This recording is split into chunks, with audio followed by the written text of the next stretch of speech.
back to Inside Politics. Our guest today is Scottie Nell Hughes, Republican political analyst. We're talking about national politics, and we'll talk some state politics as well. Scottie, the president increasingly has become critical of the Republicans in Congress, particularly in the Senate, because of the failure to pass a health care bill. It seems to be creating a lot of back and forth between the two bodies. And a lot of times you lose one, but you move on to try to work together with them later. It almost seems in some ways we're getting to see three parties emerging in Washington. You've got the Republicans and the Democrats down in Congress, and in the White House there seems to be what's developing. It's not necessarily a Republican Party. A lot of the people that had ties to the Hill that were in the White House have left in the last couple of weeks. Vice President Pence may be the only one left. So are we having a Trump Party, or whatever you want to call it, in the White House right now that's a little bit different from the Republican Party down the street? Well, you have to look at who the Trump voter was. The Trump voter was not Republican, was not Democrat, was not even Libertarian. It was a little bit of both. There was people that were fed up with the status quo of both parties, or what put Trump over the edge. Yes, he was the Republican nominee, but during the primary we saw time and time again people who had never voted Republican coming over and voting Republican for him, and then we saw it in the general election again. So President Trump has never been one who respects party lines or definitions. But he's got to learn how to work with the Republicans to get anything done in Congress, because they're the ones that have the majority, and right now they can't get their majority together to get anything done. Absolutely, but I think what President Trump did was call their bluff. You have to understand, for 8 years, I mean, the Tea Party was formed in 2008 because of the Affordable Health Care Act going through, and from then on the Democrats lost control because of the Affordable Health Care Act. In fact, I still believe that one of the reasons why Trump won in 2016 was because 4 weeks before you had affordable health care notices going out to the majority of the states, like Tennessee, where there was 41% increases, or people lost it. So you have to understand, President Trump doesn't define himself. While he is a Republican in the name, at the same time he knows his power is from the people, and he knows the majority of Americans right now are not happy with either party, and he wants to represent them, not necessarily a political agenda put forward by a party. Mitch McConnell, the Republican leader in the Senate, says he's moving on. We're going to go to other things like tax reform, the budget, and things they have to do, including the debt, raising the debt limit.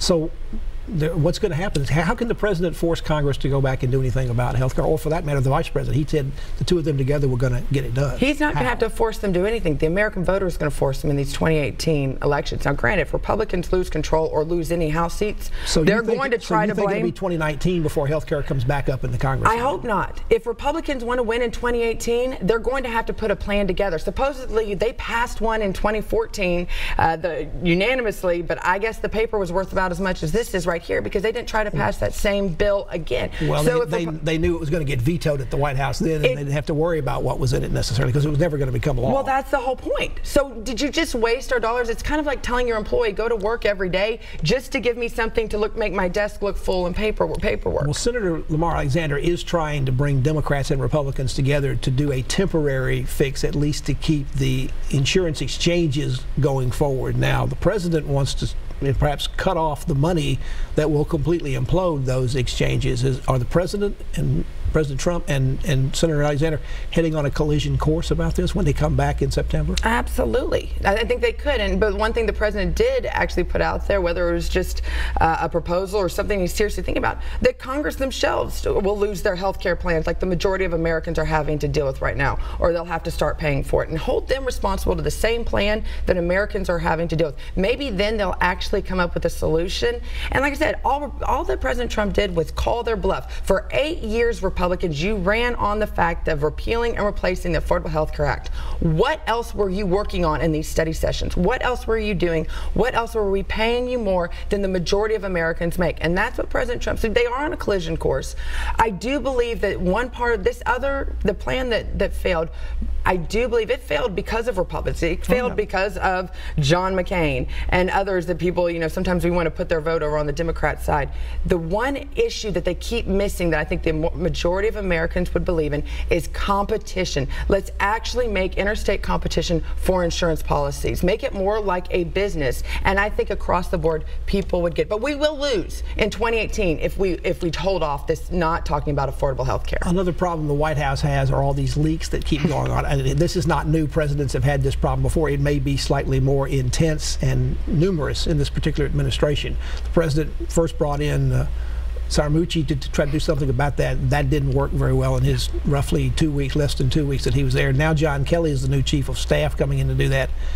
It appeared it was a little bit more quiet this week, but there were at least one leak that was of the president's actual conversations on the telephone with foreign leaders. Now, it showed the president said one thing about those conversations when they were held afterwards publicly and said something different during the phone call. But these are actually conversations the president had in what could be sensitive areas with foreign leaders. What's John Kelly going to do about these leaks? Well, this is a Marine, and if anybody's going to take care of it, always call in the Marines, especially the general. He's just beginning. But let me talk to you about the leaks and what's happening. For the Democrats who are watching this, let me tell you how this White House is set up. It's almost like if Bernie Sanders would have won, and they filled it with all of the Hillary Clinton staff. That's what we're dealing with here. We have a lot of people, you know, the joke amongst us Trump supporters from the beginning was we should have supported Jeb or Marco and we might have a job within the administration right now. It was President Trump, when he filled up the White House, he was trying to, I think, extend, and I respect this, extend a hand to the side that really had not been on board with him all along in hopes that we could all work together. We have found out over the last 6 months that's not necessarily the truth. So until you get out everybody who did not work for you, and there are quite a few never-Trumpers, there are quite a few people who worked on other campaigns and never necessarily came out and endorsed the president's agenda once he was the nominee, you're going to continue to have these leaks. However, General Kelly is going to be very ambitious. How well is General Kelly going to be able to maintain a good relationship with the president? He's already called Attorney General Sessions and said, don't worry about it, your job is safe, even though the president has certainly more or less threatened him with his position. He's also apparently been doing some other things where he apparently called Jim Comey when he was fired as the FBI director and sort of suggested he resign with him from his Homeland Security thing.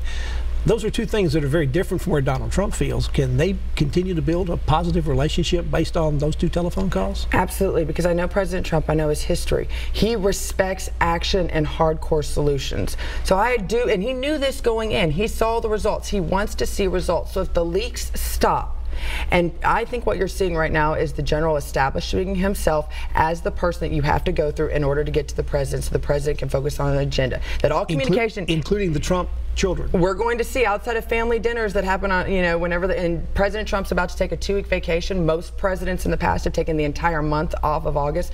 The president's going to take a working 2 weeks to be with his family. So you cannot keep him from his children. And a little golf.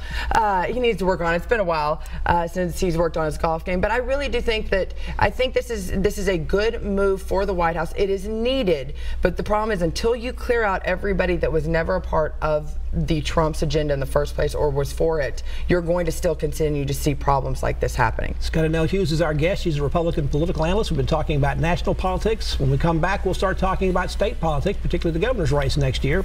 Stay with us on Inside Politics, back after this break.